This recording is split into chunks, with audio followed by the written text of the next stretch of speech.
Welcome to the UDA Plus classroom. Today, we will introduce a tutorial on how to use a soldering iron.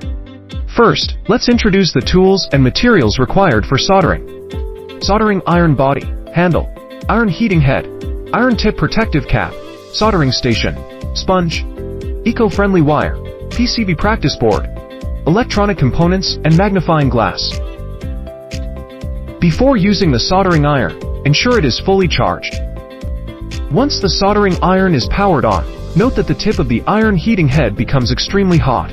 Be cautious and avoid contact with anything or anyone other than the soldering points to prevent burns with iron. Take out the dry sponge and soldering station. Wet the sponge until it is damp, but not dripping water, and place it into the groove of the soldering station. Next, take out the soldering iron body and heating head. Screw the heating head onto the iron body. Quickly press the power button 3 times to turn it on. The green light indicates low temperature mode. Press the button once more, and the blue light will indicate medium temperature mode. Press the button again, and the red light will indicate high temperature mode. Use high temperature mode to solder components. Place the soldering iron on the stand and let it heat up for 40 seconds. Finally, take out the magnifying glass, PCB practice board, and electronic components. Matching the width of the solder pads. Use the tweezers from the box to bend the component leads.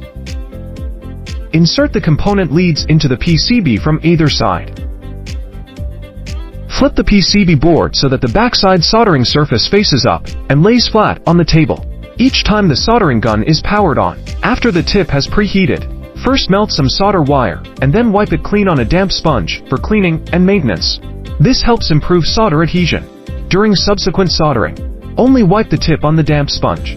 If there is an excessive amount of solder on it, that affects usage. Wait 40 seconds for the soldering gun temperature to recover.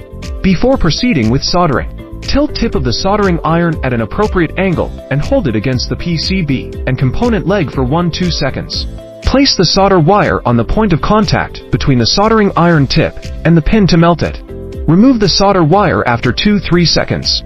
Wait for 2 seconds before removing the iron and placing it on the soldering station. After completing one solder joint, wait for 30 seconds before proceeding to the next one. During this time, you can use a magnifying glass to inspect the solder joint to ensure it meets the required standards. When soldering, ensure that the amount of solder at the solder joint is not excessive. However, also ensure that the solder fully covers the area around the solder joint to prevent a cold or weak solder joint.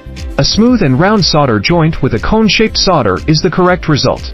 Before soldering the next joint, clean the soldering iron tip on a damp sponge, then solder the joint. Finally, after completing the soldering, press the switch once to turn off the device. The light will go off. Allow the soldering iron to cool down completely. Then screw on the soldering iron tip protective cap and put it away. Thank you for watching.